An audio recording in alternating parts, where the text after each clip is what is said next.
morning. Most of you should be asleep because it is almost 6 o'clock in the morning, where I am located. And I've been up since about 4:30. And you see I have a blanket in my lap. And I just wanted to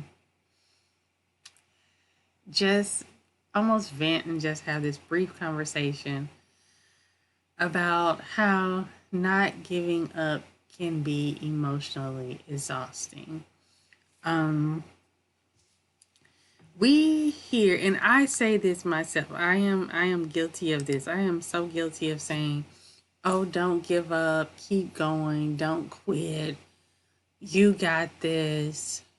And the fact of the matter is, those things, the whole concept of not giving up can be so taxing and draining.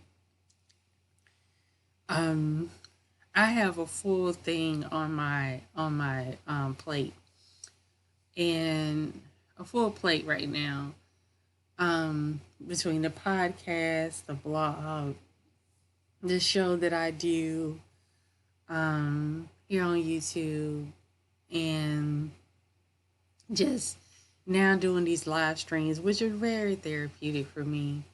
But then the full time job that isn't a good fit for me, and my PhD, not my PhD, but my doctorate program, you know, this whole notion of don't give up, I'm just like, I kind of feel like I'm over it. Even telling myself that, okay, I won't quit. I won't quit. I'll rest, but I won't quit. It takes a lot of energy to prep yourself or prepare yourself and motivate yourself to get to keep going.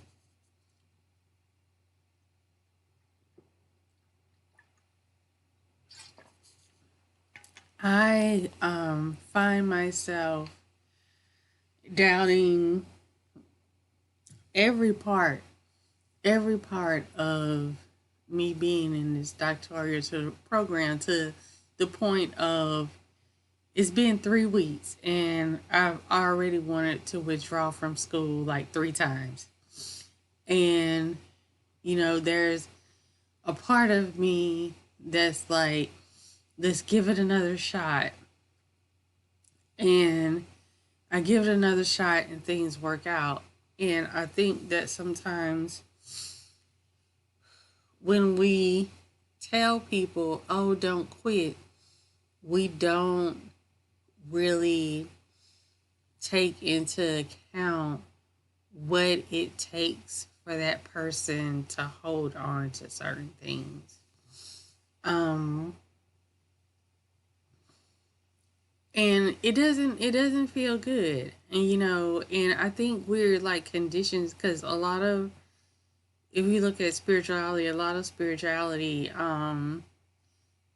teaches that trials or moments of weakness are good things that build you. And I disagree with that because I think good things that happen in life builds you as well, and probably builds you more so because you can be built in a positive situation, and then you still have the emotional energy to go and build opportunities and to teach others about that situation. I don't believe in the notion that logic can only be gained through trauma and trial and tribulation. I think that is the biggest misconception about growth and knowledge that there is out there, that it has to be done through heartache and it has to take place through bad experiences. And so people become accustomed to welcoming bad experiences in their life. And because they're taught spiritually, this bad experience is a trial or a test of my faith. Well, trials and tests of your faith can happen when good things are going on. Um, you can have a job, and a good trial and test of your faith can be, will you get that promotion? And the getting a promotion is a very good thing. That's not a negative experience. But back to the notion at hand is that when we are telling people, and I have to do this for myself included, not to give up, we have to do a better job of outlining what support on that road for that person would look like, or what tools that person can implement, causes of actions or points of actions that they can take to ensure that their journey of not giving up isn't exhausting. Because I don't want every journey that I experience to seem like an emotionally exhausting one. I think for me, life has given me enough emotionally exhausting moments. And yeah, you can turn lemons into lemonade if you want to, but not everybody likes lemonade. And sometimes I want something that's already sweet. And so for me, I feel like I have to do a better job, when I'm speaking to people, to not gas up negative experiences as if that's the only opportunity for growth to take place. And I also have to do a better job of acknowledging that when people are pushing forward to do certain things, that them giving up, not giving up, or choosing not to quit, takes a lot of energy and can take a toll on the person. Um, you know, I think that when we are on whatever journey that we're on, it's important that we acknowledge and validate how a person is feeling and expressing themselves during that moment. If you are a full time parent and you're in school part time or full time, and then you have a full time job, um, you know, that journey can be extremely taxing. And the only part of the journey that people really applaud is when that person, let's just say they get the degree. Um, but we have to offer more support in the context of the journey when that person is feeling overwhelmed. And we have to do a better job in where we're not telling someone, "Oh, just don't give up. You got this." And because I have to change my language about that, because I do that. Because I'll say, "Oh, you got this. I know it's hard. You got this." But if it's hard, not necessarily, don't tell me I got this. Ask me how I need support, so that as I navigate, or as anyone navigates, this journey, it's important, that we're offering them the support that they need. If it's a single parent or a guardian, and we know that they're trying to complete tasks, instead of saying, hey, you got this, say, hey, I see there's a lot on your plate today, and you have this deadline. Um, is there any, what can I do to take a little of this burden off for you? And it's important when we do things, and that when we offer support to people, that we're asking them what type of support that they need. I had someone, I was after I was dealing with a lot. I was going through back and forth with court, from when I was assaulted, and it was the first time I was talking to someone, and it was the first time someone had asked me, "Hey, what do you need? What type of support do you need from me? What do you need me to do?" And that felt so comforting, because they were not just offering something generic. They were really trying to see in what way I needed support from them. And it made me feel like someone was acknowledging that I was having a difficult time. And, you know, when you sometimes we feel obligated to not quit and to not give up, but sometimes we do need to know when to let things go, um and when to step away. And I don't know if stepping away I don't think stepping away is necessarily giving up, because I think that when it comes to opportunities, a moment too early can cause chaos, and a moment too late will cause you to miss an opportunity. And so timing is important. And so sometimes you have to step away from things because just the timing of it in your life isn't right. I'm assessing myself if the timing right now in my life is good for school based upon everything that I have going on, and how I respond to assignments, and how I feel about being a student, and how I feel emotionally exhausted every week, you know?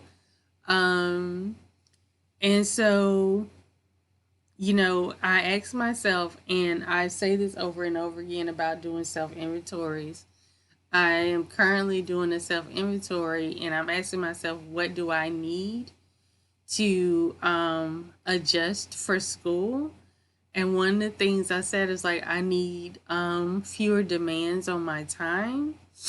And so a part of having fewer demands on my time would be a part of having fewer demands on my time would be, looking at the job that I have and saying, is it feasible for me, or is it any way for me to go, instead of working full time, to work part time, so that I can focus more time on reading and doing my assignments for school?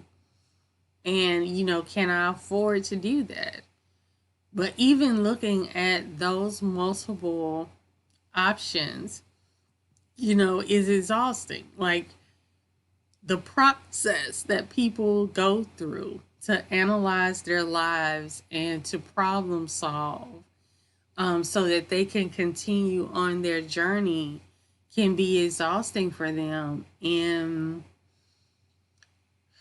again, acknowledging that space where they don't feel as secure, and hearing people when they say, hey, this job, this, school, or this project, or the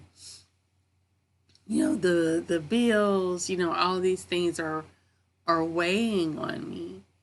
And for Black women, it's, I remember growing up in certain circles, and you would hear people glorify the pain that they had experienced and how it taught them certain things. And that's not something that I want to glorify. Yes, um I as I said before, yes, negative experiences can be utilized in positive ways to help people. Um, but again, I don't think negative experiences should be the only thing that we glorify as avenues to growth and avenues to spread knowledge and support with people.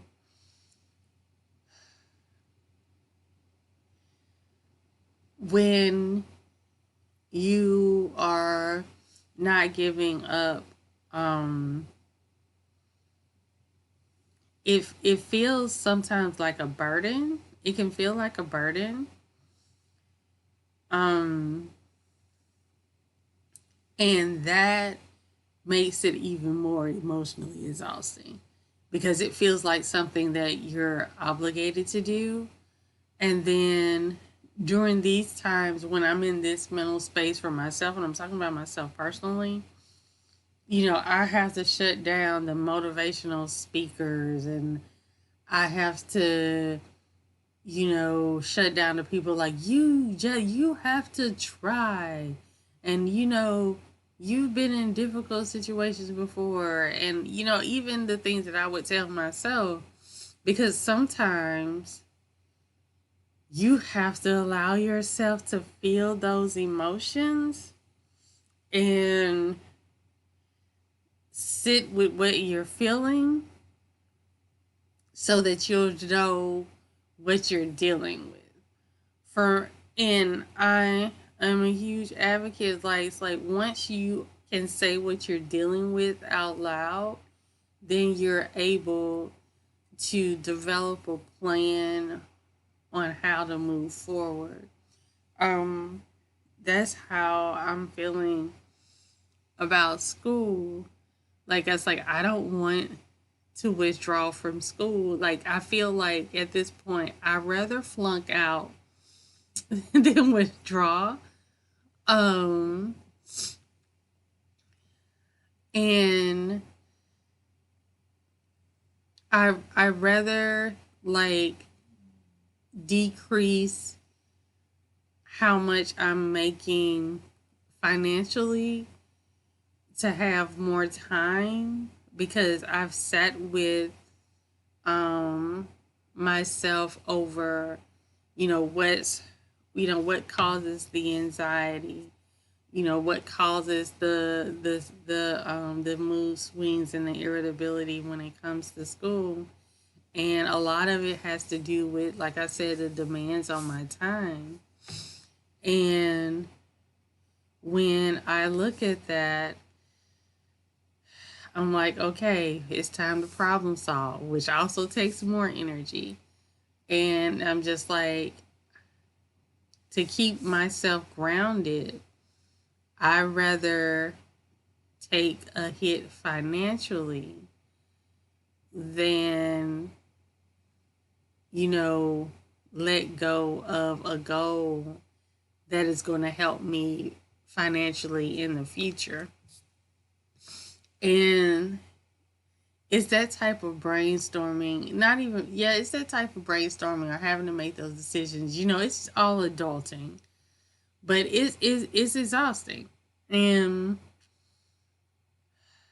and I just have to I have to say that, and I have to put that out that you know, these these moments, we like to always apply those after the fact moments, after everything is already done. Um, but it's like these moments right here when you can say that you're emotionally exhausted in the process of trying to hold on to something that you've cared about or you've wanted to do for the past 10 years and had been a goal of yours for the past 10 years. And it's not even about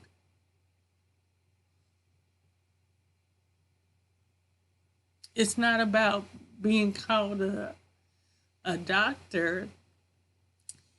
It's about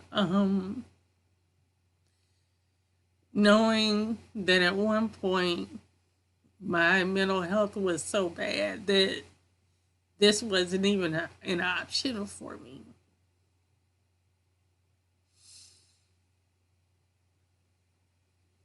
That I couldn't,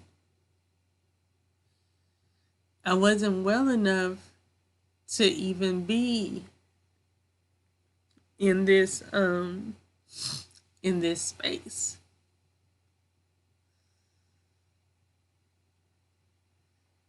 And it's about remembering how I had lost everything that I thought that was important to me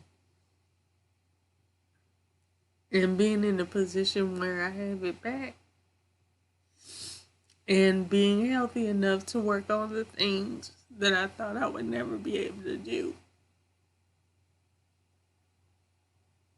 That's what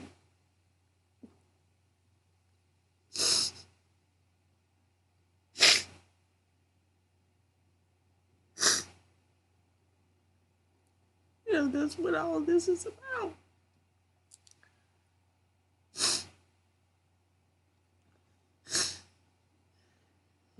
It's about knowing that I thought I would never be able to get here.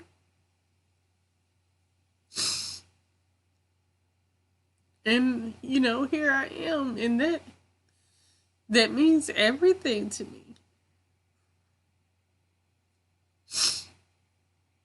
So finding a way to make things work, you know, finding a way to make things work is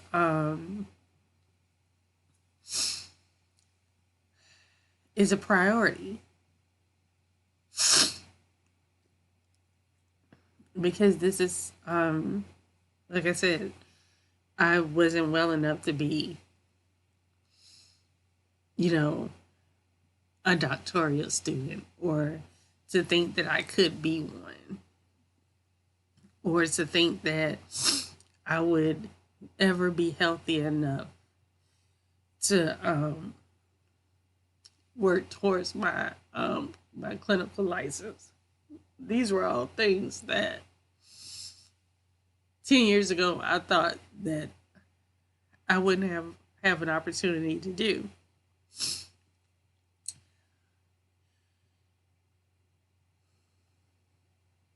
And so that's why they're so important to me.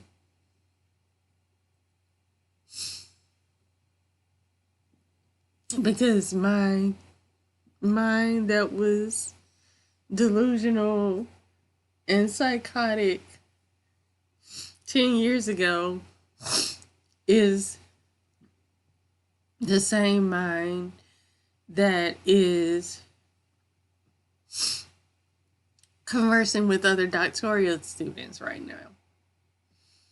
And the mind that was telling me that I didn't need to be here on this earth anymore is the same mind that's helping people in therapy sessions 10 years later. So you know, it's just not about the certification or the license, and it's not about the degree. It really is about reclaiming who I am. And it was 10 years from when I had the thought that I was going to I was going to get my doctorate degree, and I was going to become get my full license, my full therapy license. And it took 10 years for me to get to this spot. So these things like hold a different level of value for me. And I don't, yeah, I don't think, people can understand, but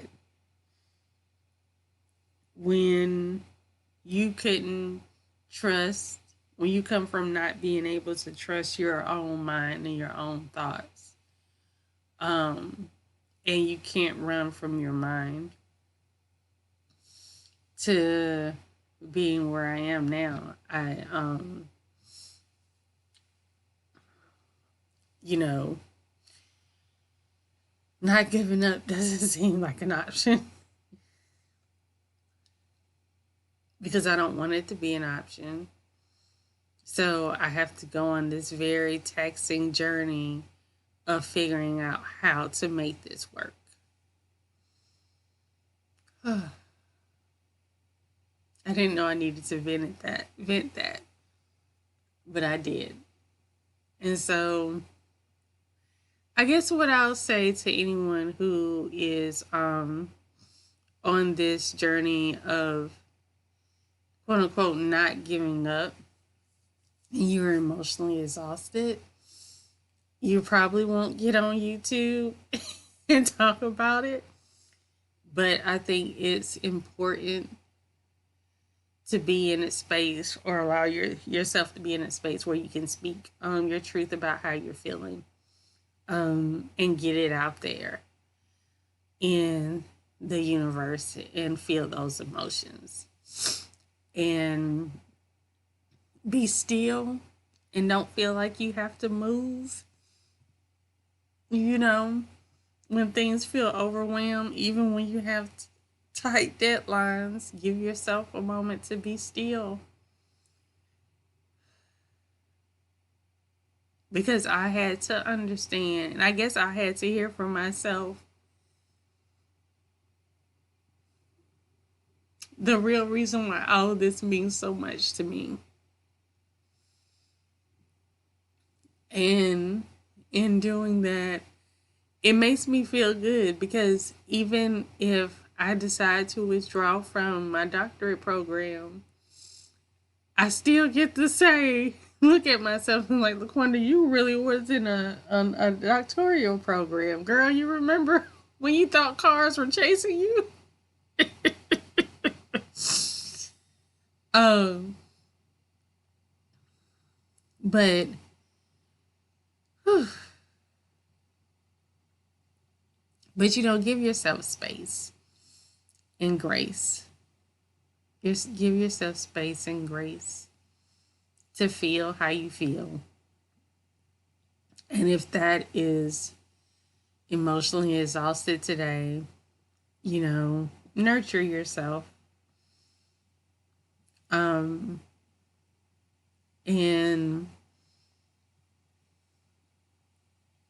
continue the journey.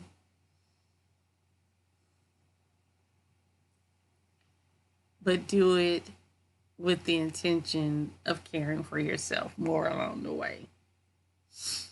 Because we want to minimize that emotional exhaustion. And I have to do a better job of that myself, in minimizing my emotional exhaustion. Because it is going to be exhausting times. It is going to be all nighters. There are going to be, nights where you're cussing and fussing and crying, but that doesn't have to be all the time.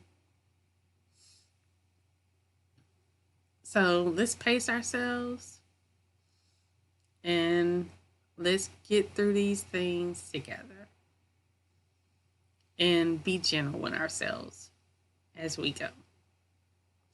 So thanks for watching. I know I got snotty, but thank you for watching, and you all have a wonderful day.